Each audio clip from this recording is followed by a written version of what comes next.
स्वागत है। आज मैं एक्सप्लेन करने जा रही हूँ 7th स्टैंडर्ड के बच्चों के लिए साइंस का 3rd lesson properties of natural resources. तो क्या है वो प्रॉपर्टीज ऑफ नेचुरल रिसोर्सेज, तो चलिए हम लोग देखते हैं इस लेसन में। Let's recall 1. Which are the gases present in air? Why is air called a homogeneous mixture? 2.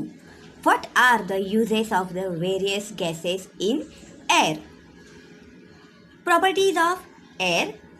Air is all around us. हमारे चारों तरफ हवा है। We cannot see it. लेकिन हम लोग देख सकते हैं क्या हवा? नहीं देख सकते। Yet we feel the presence of air. लेकिन हम लोग जो हवा है उसे फील कर सकते हैं। अगर पंखा थोड़ा भी बारीक होगा तो क्या बोलेंगे तुम लोग? अरे हवा ही नहीं लग रही है, थोड़ा फैन फास्ट करना। तो जब फैन फास्ट होता है तो हवा लगते देख सकते हैं, हाँ अभी अच्छा लग रहा है थोड़ा ऐसा। तो हम लोग हवा जो है उसको फील कर सकते हैं। When we inhale, air is taken in through the nose. Inhale करना यानी क्या? नाक के द्वारा हम लोग जो सांस अंदर लेते हैं उसे कहते हैं इनहेल करना। तो इनहेल हम लोग क्या करते हैं? एयर हम लोग इनहेल करते हैं, है ना। हवा में का जो एयर होता है उसे ही हम लोग इनहेल करते हैं, ना सांस लेते हैं। If we blow on our hand through our lips we can feel the air. अगर हम लोगों ने, जिस तरह से हम लोग सीटी बजाते हैं तो हम लोग के मुंह से हवा निकलती है, तो उसी तरह से अगर हम लोगों ने फूंक मारा बाहर की ओर और हम लोगों ने ऐसे हाथ रखा अपने मुंह की तरफ, तो हमारे हाथ को हवा लगती है। जो भी हम लोग हवा अपने मुंह से ब्लो करते हैं तो वो हवा, जब हम लोग हाथ अपने मुंह पर रखकर ब्लो करते हैं तो वो जो हवा है वो हमारे हाथ में लगती है। लगती है ना? हो गया ना आप लोग का करके? Very good. लगा आपके हाथ में? एयर लगा? Very good. फील किया आप लोगों ने? गुड। अभी try this. 1. Take a stick from a broom और अ पेपर और प्लास्टिक स्ट्रॉ। अभी एक तो झाड़ू में से एक लकड़ी ले लो, हाँ, या फिर पेपर लो, या फिर प्लास्टिक का जो स्ट्रॉ आता है ना जिसे तुम लोग कोल्ड ड्रिंक वगैरह पीते हैं वो लो। Tie a thread at its centre and hang it so that it remains horizontal. तो उसे इस तरह से आप लोगों को हॉरिजॉन्टली हैंग करना है, एक धागे से बांध के, ठीक है। Tie 2 rubber balloons of the same size at the 2 ends of the stick. फिर उसके दोनों तरफ आप लोगों को बलून बांधना है।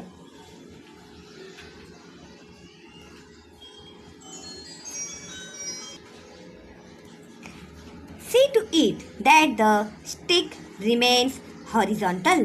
लेकिन ये जो स्टिक है ये हॉरिजॉन्टल ही रहना चाहिए, इसके ऊपर आप लोग ध्यान दीजिए। Now remove 1 balloon. अभी एक बलून को निकाल दीजिए। Inflate it and tie it again and its original position. Does the stick remain horizontal? उसमें का एक बलून निकालकर उसमें फिर से आपने हवा ब्लो किया, उसमें फिर से हवा भरकर आप लोगों ने उसे उसके ओरिजिनल पोजीशन पे बांध दिया, तो does the stick remain horizontal? क्या वो स्टिक हॉरिजॉन्टली रहने वाला है क्या? The stick goes down on the side of the inflated balloon. तो जिस बलून में हम लोगों ने और जो हवा ब्लो करके उसे बांधा था उस ओर वो झुकेगा। This means that air has weight. इसका मतलब ये है कि हवा को भी वजन है, वेट है। Air is a mixture of gases. Very important. आप लोग को आएगा एग्जाम में, fill in the blanks में, okay? Air is a mixture of gases. Therefore, like all other matter, it has mass and weight. तो हवा भी जो है वो दूसरे चीज़ों की तरह उसे भी मास भी है और वेट भी है। मतलब एयर को भी मास यानी वस्तुमान एंड वेट यानी वजन है। 2. Take an injection syringe without the needle, pull its piston and observe it as you do so. अभी एक सिरिंज लेना है। सिरिंज यानी क्या? ये जो इंजेक्शन देने के लिए जो डॉक्टर यूज़ करता है उसे सिरिंज कहते हैं, लेकिन उसके ऊपर हम लोगों को सुई नहीं लगानी है, बिना सुई वाला हम लोग को सिरिंज लेना है, ठीक है। The piston can be pulled out easily, तो कैन बी पुल्ड ईजीली, तो हम लोग जब वो जो इंजेक्शन जो सिरिंज होता है तो हम लोग उसको ईजीली पुल कर सकते हैं। कामयाबी। The piston then remains in that position even if you let it go, और उसको पुल करके आप लोगों ने छोड़ दिया तो वो उसी पोजीशन में रहेगा, ठीक है। Now close the inlet hole of the syringe tightly with your thumb, pull the piston and let it go. अभी ये जो सिरिंज का जो मुंह है उसको आप थंब से उसका मुंह बंद कर दीजिए, okay. Now close the inlet hole of the syringe tightly with your thumb, pull the piston and let it go, और पिस्टन को पुल करके छोड़ दो। Is the force required to pull out the piston more or less than before? और जब हम लोगों ने इसे पुल किया और छोड़ दिया तो थोड़ा तो भी वो जो ये है पिस्टन जो है वो थोड़ा सा अंदर की ओर पुश होगा। Does the piston remains as it is after you let it go? फिर उसके बाद वो उसी तरह से रहेगा। The molecules of the gases in the air are in constant motion, तो ये जो हवा में जो गैसेस होते हैं उसमें के जो मॉलिक्यूल्स होते हैं वो कॉन्स्टेंटली हिलते रहते हैं, मूव होते रहते हैं, उसमें कंटिन्यू मूवमेंट होते रहता है। When these molecules strike a body they create pressure on that body, this is the pressure of air that we call atmospheric pressure. तो जब ये मॉलिक्यूल्स किसी भी चीज़ से टकराते हैं तो उसके वहाँ पर एक प्रेशर क्रिएट होता है, तो यही जो उसका प्रेशर है, एयर का प्रेशर जो है उसे एटमॉस्फेरिक प्रेशर कहते हैं। On pulling the piston with the inlet hole of the syringe closed, more space becomes available to the air in the syringe and it becomes rarefied. As a result, the pressure of the air in the syringe is lowered. अभी ये जो syringe है उसे हम लोगों ने पुल करके छोड़ दिया, ठीक है, तो उसके अंदर जो एयर है उसको बहुत ज़्यादा जगह मिल गई अंदर, ठीक है। As a result, the pressure of the air in syringe is lowered. तो उसका जो प्रेशर है वो कम हो गया। Comparatively, the pressure of the outside air is high. लेकिन उसके कंपेरिजन में जो सिरिंज के अंदर एयर है उसके कंपेरिजन में जो बाहर का जो एयर है उसका प्रेशर ज़्यादा है। That is why when the pulled out piston is released, it is immediately pushed in. तो ये जो पिस्टन है हम लोगों ने उसको पुल किया तो वो तुरंत अंदर की ओर पुश होता है। In this experiment is repeated holding the syringe in a different position like vertical, horizontal और inclined. The piston is found to go into the same extent in all the cases. और ये जो क्रिया हो रही है, अगर आप लोग सिरिंज को खड़ा रखो, आड़ा रखो, टेढ़ा रखो, कैसे भी रखो, तो वो जो क्रिया है वो उसी फॉर्म में होती है, उसमें कोई चेंजेस नहीं होते। इसका मतलब क्या हुआ? From this we can infer that atmospheric pressure in the same in all the atmospheric pressure is the same in all the directions. इसका मतलब ये है कि हर डायरेक्शन में एटमॉस्फेरिक प्रेशर जो होता है वो सेम होता है। Find out is there any atmospheric pressure on the moon? क्या मून पर भी कोई एटमॉस्फेरिक प्रेशर है? Do you know under ordinary condition atmospheric pressure at sea level is about 1,01,400 newtons per square metre. तो normally जो sea level के ऊपर जो प्रेशर होता है एटमॉस्फेरिक प्रेशर वो 1,01,400 होता है पर स्क्वायर मीटर के हिसाब से। It can be measured with the help of barometer. तो उसे किसके हेल्प से मेजर करते हैं? बोरोमीटर के हेल्प से। As we go higher above sea level atmospheric pressure decreases. और समंदर के सी लेवल से आप लोग अगर हायर जाते जाएंगे, ऊपर ऊपर जाते जाएंगे, तो एटमॉस्फेरिक प्रेशर जो है वो कम कम होता जाएगा, डिक्रीज होता जाएगा। A little fun, place a piece of cardboard on the mouth of the glass filled completely with water. Holding the cardboard firmly in place with one hand, invert the glass quickly. Take your hand away from the cardboard. What do you see?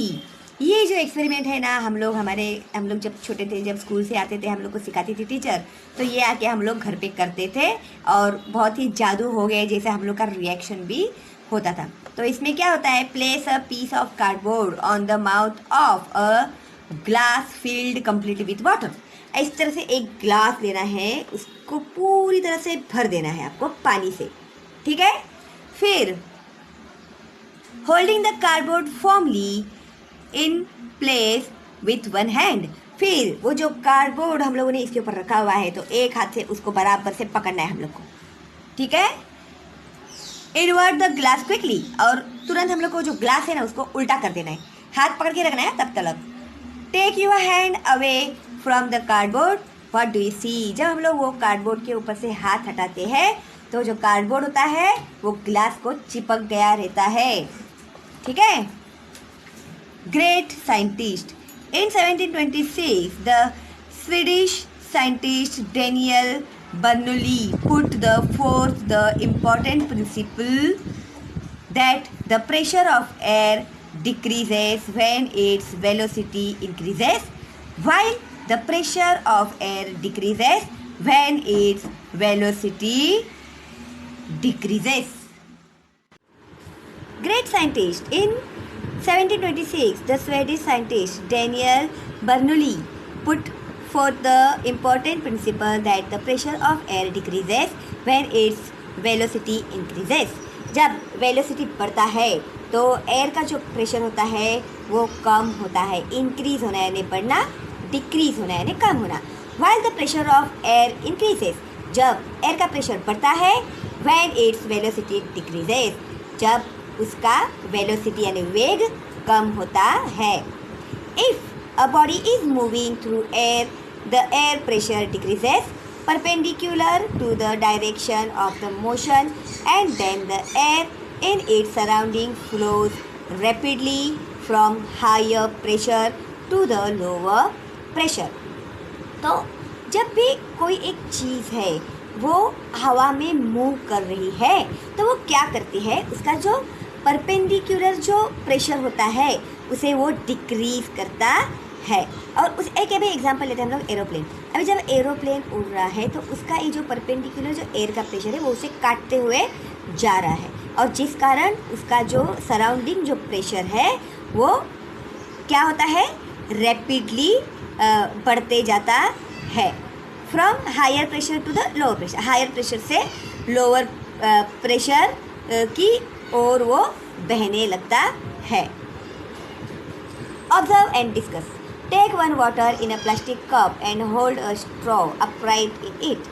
Hold a small piece of another straw near the upper end of the first straw, and perpendicular to that straw. Blow hard through the small piece of straw. You will see the fountain of water. Why did this happen?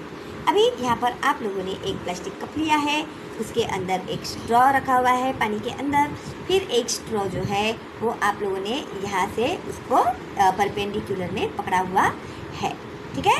और फिर आप लोगों ने ये जो air है उसको जब आप लोगों ने ज़ोर से फूंक मारा तो ये जो पानी था वो इस फाउंटेन की तरह यहाँ ऊपर आया। तो ये ऐसे क्यों हुआ? On blowing through the straw, जब हम लोगों ने हवा ब्लो किया स्ट्रॉ के माध्यम से, ठीक है, स्ट्रॉ के माध्यम से जब हम लोगों ने यहाँ पर हवा ब्लो किया, फूंक मारी हम लोगों ने जोर से, the air at its open end is pushed away and hence the pressure of the air at the opening goes down. अभी क्या हो गया, जैसे हम लोगों ने यहाँ पर फूंक मारी तो ये जो एंड के ऊपर जो एयर था वो क्या हो गया, push away and hence the pressure of the air at the opening goes down. तो ओपनिंग में का जो प्रेशर था वो नीचे की ओर चला गया। As the pressure of the air near the upper end of the erect straw becomes less, तो वो जो इरेक्ट जो स्ट्रॉ है उसके ऊपर का जो प्रेशर था वो कम हो गया। Then atmospheric erect straw becomes less than atmospheric pressure, तो उसका जो प्रेशर था वो एटमॉस्फेरिक प्रेशर से कम हो गया। The water in the cup is pushed from where the pressure is higher, तो जिस जगह पे हायर प्रेशर है उस ओर वो जो प्रेशर था वो पुश हुआ। Where the pressure is higher to where it is lower that is in the upward direction, तो अपवर्ड डायरेक्शन में एयर का प्रेशर लो हो गया and the water comes out in the form of a fountain, और ये जो पानी था वो फाउंटेन के फॉर्म में ऊपर की ओर गया। The more forcefully you blow the higher will be the fountain, जितने आप लोग ज़्यादा से ब्लो करोगे उतना बड़ा फाउंटेन आपको दिखाई देगा। This straw fountain works on Bernoulli's principles, तो ये जो है वो किसका प्रिंसिपल है, बर्नौलीज का प्रिंसिपल है। When there exists a difference in the air pressure at two different places, the air starts flowing from the place of higher pressure to place of lower pressure। अभी जब भी दो जगह पे आप लोग खड़े हैं, समझो where there is exist a difference in the air pressure, दो टाइप का एयर प्रेशर है, तो क्या होता है, टू डिफरेंट प्लेसेस, दो जगह में अलग अलग टाइप का एयर प्रेशर है, तो क्या होता है, air starts flowing from the place of higher pressure to the place of lower pressure. जहाँ पर हायर प्रेशर होता है जगह पे, जिस जगह पे हायर प्रेशर होता है तो वो जो हवा होती है वो लोअर प्रेशर की ओर बहने लगती है, उसका बहाव लोअर प्रेशर की ओर बहने लगता है, बढ़ने लगता है।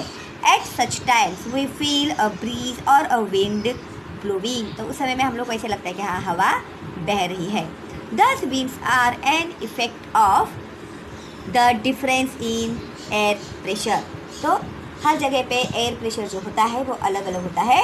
You will learn more about this in the lesson called winds in geography, तो ज्योग्राफी में जो आपको विंड्स लेसन है उसमें वो ज़्यादा डिटेल में दिया हुआ है। Try this, take ice cubes in a glass up to 3/4 of its height. Now observe that what happens. How did the water droplets appear on the outside of the glass?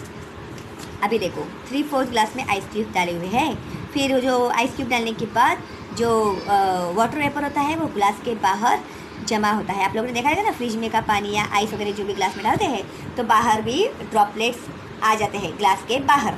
Okay, due to the ice cubes in the glass the air surrounding the glass cools down, तो जब हम लोग ice cubes हम लोगों ने glass के अंदर डाला तो उसके जो सराउंडिंग जो एयर था वो ठंडा हो गया, ग्लास के सराउंडिंग जो एयर था वो ठंडा हो गया।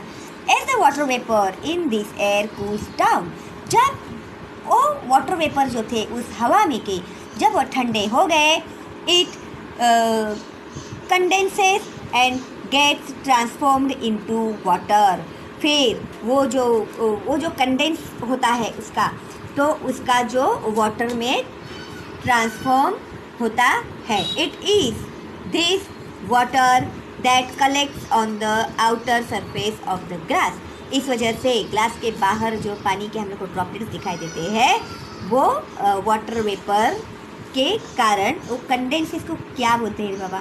कंडेंसेस यानी घनरूप, ठीक है। जो हवा था वो पानी के ड्रॉपलेट में कन्वर्ट हो गया, ठीक है, वो ग्लास के सरफेस पे। The level of humidity is different in different places.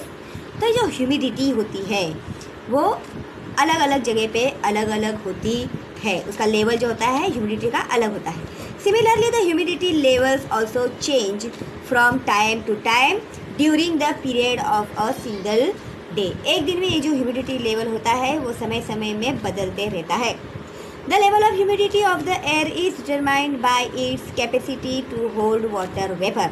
अभी ह्यूमिडिटी जो होती है उसकी कितनी कैपेसिटी है वाटर वेपर को होल्ड करने की। ड्यूरिंग द नाइट और एट डाउन यानी रात के समय में या इवनिंग के समय में, शाम के समय में, when the temperature of air is low, जब हवा में टेम्परेचर कम होता है, its capacity to hold the vapour is less. तो उसका जो वेपर को होल्ड करने की जो उसकी कैपेसिटी होती है वो कम होती है। At such time the excess vapour is transformed into water droplets. This is what we call dew. और उसी समय में the excess vapour is transformed, और सबसे ज़्यादा वेपर ट्रांसफॉर्म होता है इनटू वाटर ड्रॉपलेट्स। किस में ट्रांसफॉर्म होता है वो? वेपर से वाटर ड्रॉपलेट्स में ट्रांसफॉर्म होता है। This is what we call dew. तो इसे ही हम लोग डीव कहते हैं। डीव यानी वो जो ग्लास के बाहर जो छोटे छोटे ड्रॉपलेट्स होते हैं उसे डीव कहते हैं। In the afternoon when the temperature of the air is high, दोपहर के समय में एयर में टेम्परेचर बहुत ज़्यादा होता है, हाई होता है। The capacity of the air to hold the moisture also increases. तो एयर की जो कैपेसिटी होती है मॉइस्चर को होल्ड करने की बढ़ जाती है। Then compared to its full capacity to hold water, the proportion of moisture in the air is less and we feel that the air is dry। और ये जो हवा में मॉइस्चर कम हो जाने की वजह से हवा जो होती है वो ड्राई हो जाती है, उसे कोरडी हवा कहते हैं। The proportion of water vapor in the air is high during the monsoon and in coastal areas। अभी नॉर्मली मानसून के समय में वाटर वेपर जो प्रोपोर्शन ऑफ वाटर वेपर होता है हवा में वो ज़्यादा होता है मानसून में और कोस्टल एरियाज़ में, यानी समुद्र किनार पट्टी कहते हैं ना, वहाँ पर। As a result we feel the dampness और ह्यूमिडिटी। तो वहाँ पर हम लोगों को डैम्पनेस और ह्यूमिडिटी सबसे ज़्यादा दिखाई देती है, फील होती है। In summer wet clothes dry quickly. गर्मी में गीले कपड़े जल्दी सूख जाते हैं। But in the rains they do not. लेकिन बारिश में वो नहीं सूखते। Why is this? So humidity, ठीक है, moisture. 2. Dip an uncorked inverted empty bottle in a slanting position into the water in a wide container. What do you observe? अभी एक बड़े कंटेनर में हम लोगों ने बॉटल को क्रॉस में डाल दिया, ठीक है, तो क्या हुआ? 2. What change take place in a balloon on filling air in it? अभी बलून है, अगर उसके ऊपर हम लोग हवा भरते हैं तो उसके शेप में चेंज आता है ना, फूल जाता है ना balloon. We come to know from the activity about that air has properties like occupying space. इससे हम लोग को क्या पता चलता है कि एयर जो है वो जगह ऑक्यूपाई करने की उसके अंदर प्रॉपर्टीज़ है ना। Having a certain volume, having mass and weight. Okay, तो वो वॉल्यूम भी चाहिए उसे, उसमें मास भी है, वस्तुमान भी है और उसे वजन भी है। Air is a mixture of very fine particle of some gases, dust, smoke and moisture. Underline करना इसको। तो एयर क्या है? एयर किसका मिक्सचर है? तो very fine particles of some gases यानी हवा, वायु, डस्ट यानी धूल, स्मोक यानी धुआं and moisture. When rays of light fall on these minute particles, the particles spread the light in all the direction. और जब इसके ऊपर रेज ऑफ लाइट गिरते हैं तो ये जो माइन्यूट पार्टिकल्स होते हैं वो हर डायरेक्शन में स्प्रेड हो जाते हैं. This natural phenomenon is called scattering of light. और ये जो नैसर्गिक क्रिया है उसे स्कैटरिंग ऑफ लाइट कहते हैं. Temperature regulation. The earth receives energy from the sun. Natural है भाई. सन को अर्थ को एनर्जी किससे मिलती है? सन से मिलती है. This energy is reflected by the earth in the form of heat. और ये जो एनर्जी है अर्थ में एक हीट के फॉर्म में, एक गर्मी के फॉर्म में फैलती है, रिफ्लेक्ट होती है. The constituents of air surrounding the earth such as water vapour, carbon dioxide absorb a part of this heat and give it to the other constituents of air. अभी ये जो constituents of air है तो अपने जो surrounding the अर्थ, अभी क्या है अर्थ के सराउंडिंग?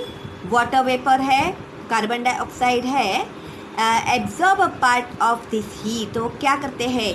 ये जो हीट के जो पार्ट है उसे वो एब्जॉर्ब करते हैं, शोषून घेणे असं म्हणतात त्याला. And give it to the other constituents of air. और एयर में जो अदर कंस्टिट्यूएंट्स है, अदर घटक है, उन्हें वो देते हैं. As a result the earth surface remains warm. इसके लिए जो अर्थ का सरफेस है वो हमेशा गर्म रहता है. And thereby become suitable for the living world on the earth. और तभी वो जो हीट होती है इक्वली सब जगह पे स्प्रेड हो जाती है. तभी जो लिविंग वर्ल्ड है इस अर्थ के ऊपर, उन लोगों को जीने के लिए एक सूटेबल हीट वार्म अर्थ के ऊपर क्रिएट होता है. जो हम लोग के जैसे जो लिविंग थिंग्स है ना, हम लोग के लिए वो सूटेबल है.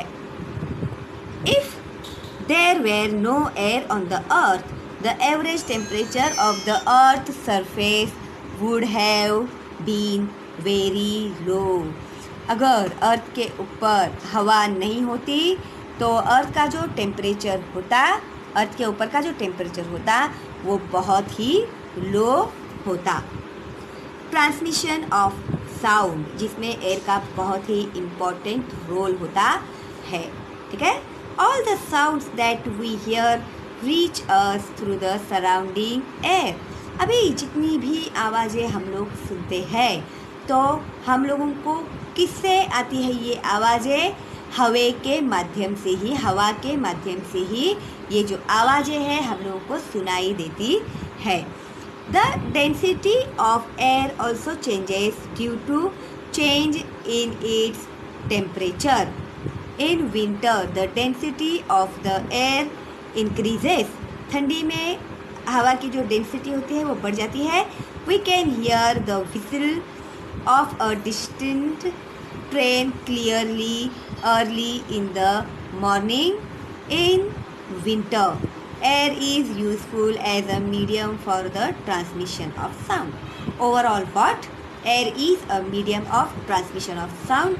Underline करना इसको क्योंकि ये सवाल एग्जाम में पूछा जाएगा आप लोगों को. Okay. Properties of water. Let's recall. 1. What are the state in which water is found? किस किस स्टेट में हम लोग को वाटर दिखाई देता है? What inference will you draw from the pictures alongside? तो इस पिक्चर में से हम लोग को क्या पता चलता है? Water occurs in liquid state under ordinary conditions. Normally water जो होता है वो लिक्विड स्टेट में ही होता है. Water is a fluid substances. Underline करना इसको. Water does not have its own shape. Water को खुद का शेप नहीं है बट हैज़ अ वॉल्यूम, लेकिन उसे वॉल्यूम है. It can pass through small holes और सीप थ्रू वेरी स्मॉल गैप्स और क्रैक्स. अभी वाटर जो है वो छोटे से छोटे होल्स में से अंदर जा सकता है, अंदर से बाहर भी आ सकता है। उसको थोड़ी सी जगह भी काफ़ी है जाने के लिए या आने के लिए। On pouring water in an oil cladded dish, water does not spread but forms small round drops. Why does this happen? तो जब हम लोग पानी में ऑयल डालते हैं तो वो उसमें एक छोटे छोटे राउंड ड्रॉप्स में वो फैलता है। तो ऐसा क्यों होता है? प्रॉपर्टीज ऑफ वाटर, क्या क्या एक्सपेरिमेंट किए मैंने। देखो किधर से इधर से बाहर आया पानी, होल में से, इधर भी होल में से पानी बाहर आया, अभी इधर भी, यहाँ भी। क्या है इन लोग का एक्सपेरिमेंट, अभी हम लोग देखते हैं। Try this. Take a plastic bottle more than half full of water, mark the water level on the bottle. ठीक है, वाटर लेवल मार्क करके रखना बॉटल पे। Keep this bottle upright in the freezer for making ice, और उसे बर्फ बनाने के लिए रख दो फ्रीजर में। Open the freezer after a couple of hours and observe, you will see that the water has changed into ice. ठीक है, अभी ये जो पानी है आपने फ्रीजर पर रख दिया, थोड़े घंटों के बाद जब आप निकालेंगे उसको तो उसके अंदर जो पानी रहता है वो बर्फ़ हो गया रहता है। Note the level of the ice, और अभी आइस का लेवल आप लोग नोट कीजिए। You will find that the ice level is higher than the water level before freezing. Ice का जो लेवल है वाटर लेवल से ज़्यादा है जो फ्रीजिंग के पहले था। What can you infer from these? तो इसमें से आप लोगों को क्या पता चल रहा है? As water freezes to form ice, it expand. जब पानी को हम लोग बर्फ करते हैं तो वो एक्सपांड होता है, यानी बढ़ता है। And its volume increases, और वो जगह भी ज़्यादा लेता है। On freezing, how much was the increase in the volume of the water? तो फ्रीजिंग के समय में कितना वॉल्यूम बढ़ता है पानी का? In what proportion did it increase? और कितने प्रोपोर्शन में वो बढ़ता है? 2. Take a bucket of water, drop many different kinds of articles in it, make separate list of the article which sink in the water and those that float on it. पानी लीजिए, पानी के अंदर कुछ चीज़ें डाल दीजिए, फिर आप लोग नोट कीजिए उसमें से कितनी डूब गई और कितनी ऊपर ही तैर रही थी। 3. Take some water in a pot and add a few pieces of ice to it. Observe what happens. एक पॉट में पानी लो, उसमें आइस के क्यूब्स डालो, तो देखो क्या होता है। Why do we see the ice float on water? तो ये जो बर्फ़ होता है वो बर्फ़ पानी के ऊपर फ्लोट क्यों करता है? फ्लोट करना यानी तरंगना, तरंगणे, फ्लोट होना यानी तरंगणे।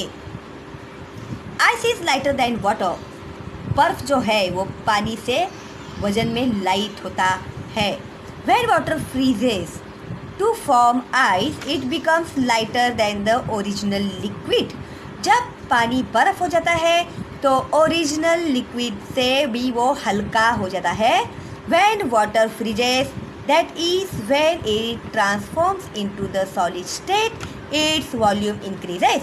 जब पानी हम लोगों ने फ्रीजर में रखा तो वो जो पानी था उसके नॉर्मल साइज से उसका जो वॉल्यूम था वो बढ़ गया है, बढ़ जाता है जब हम लोग उसका आइस बनाते हैं तभी। Therefore, the density of ice is less than that of water. इसलिए ये जो आइस की जो डेंसिटी है वो पानी से कम हो जाती है। Therefore, the density of ice is less than that of water. That is why the ice float on water. और ये एग्ज़ाम में आपको पूछा जाएगा, ठीक है? तो इसको बराबर से समझ लेना आप लोग, ओके? अभी यहाँ पर दिया है density of water. The inter relation between the volume of mass of a substance, the space occupied by the substance is its volume, the store of matter in a substance is its mass. Density equal to mass upon volume. Mass is measured in grams and volume in cubic centimeters. Hence, density equal to gram upon cubic centimeter. Hence, give a gram and cubic centimeter is the unit of density. If the mass of 1 liter of water is 1 kilogram, then what is the density of water? Think. Will the mass of water change when its state changes during the transformation of liquid water into ice? Anomalous behavior of water. Anomalous, abnormal, irregular, विसंगत. तो क्या है ये behavior of water? Usually when the temperature of a substance is lowered, its density increases as the volume decreases. But water is an exception to this rule. लेकिन पानी जो है इसके रूल के अलग है. Keep a glass full of water in the freezer for 5 or 10 minutes. Then take it out and observe it carefully. From which part in the glass does the water first start freezing? तो जो हम लोगों ने fridge में पानी का glass रख दिया, ठीक है. फिर 10 मिनट के बाद में 5 to 10 मिनट्स के बाद जब हम लोगों ने ग्लास को बाहर निकाला, तो क्या आप लोगों ने नोट किया कि उसके अंदर जो पानी है, तो कौन सा पार्ट था उस ग्लास का जो सबसे पहले फ्रीज होना शुरू हो गया था? ठीक है, आप भी फटाफट एक्सपेरिमेंट करके देखो. अ density of water is peculiar. तो वाटर की जो डेंसिटी होती है वो पिक्यूलियर होती है, अनोखा, अजीब. The density of water is peculiar when water at normal temperature starts cooling, its density increases like that of most liquids. However, if its temperature falls below 4 degrees Celsius, its density starts decreasing. This means that the density of water is maximum at 4 degrees Celsius. If the temperature of water is lowered below 4 degrees Celsius, its density decreases and volume increases. It means that water expands when the temperature falls below 4 degree Celsius. समझ में आप लोगों को? 4 degree Celsius से कम होता है तो water जो है वो एक्सपांड होता है, ठीक है. This is called the anomalous behavior of water. Use your brain power in cold countries. How do aquatic animals remain alive even after the rivers or lakes freeze in winter? तो ठंडे देशों में जब ये जो एक्वेटिक एनिमल्स होते हैं तो सब आइस हो गए रहते हैं, बर्फ़ भी, लेक्स भी सब फ्रीज हो गए रहते हैं, फिर भी वो लोग जिंदा कैसे बचते हैं? Try this. Take 2 big glasses of water, add 4-5 spoonful of salt to the water in 1 glass and dissolve it completely. Now place a potato in the water. In the second glass the potato will sink. तो आप लोगों को क्या करना है? एक गिलास पानी लेना है, दो ग्लास में पानी लेना है. Add 4-5 spoonful of salt to the water in 1 glass. एक ग्लास में पूरा नमक डाल देना है पानी में और उसको डिज़ोल्व करना है कम्प्लीटली, हिलाकर उसको पूरा पिघला देना है. Now place a potato in water in the second glass. और दूसरे ग्लास में पानी डालकर उसके अंदर पोटैटो डालो. The potato will sink. तो वो जो पोटैटो है वो डूब जाता है. देखो ये है प्लेन वाटर और ये है salt solution water. Take out the potato from the glass and put it in the salt water and observe. The density of water is that glass is greater due to the dissolved salt. The potato floats in that water because of the increased density बढ़ जाने की वजह से ये जो potato है वो ऊपर ही तैर रहा है। Why is it easier to swim in the sea than in a well or a lake? समंदर में स्विमिंग करना सबसे ज़्यादा आसान होता है कंपेयरिंग टू कुएं में या तालाब में स्विमिंग करने से, या नदी में स्विमिंग करने से भी आसान होता है समंदर में स्विम करना। In the above activity, the salt dissolve in the water in the glass. That is, it disappears. What happens when it disappears like this? अभी ये जो पानी जो सॉल्ट डिसॉल्व हो गया पानी के अंदर, तो वो कहाँ गायब हो गया? When the salt dissolves in water, its partial spread in water. Slowly they become smaller and smaller. Ultimately they become so small that they cannot be seen. That is, they mix completely with water. This is what is called dissolving. यानी हम लोग चम्मच से जब उसको stir करते हैं या छोड़ देते हैं तो वो क्या हो जाता है? पिघलते पिघलते पिघलते गायब हो जाता है। Solute, the substance that dissolves salt. Solvent, the substance in which the solute dissolves water.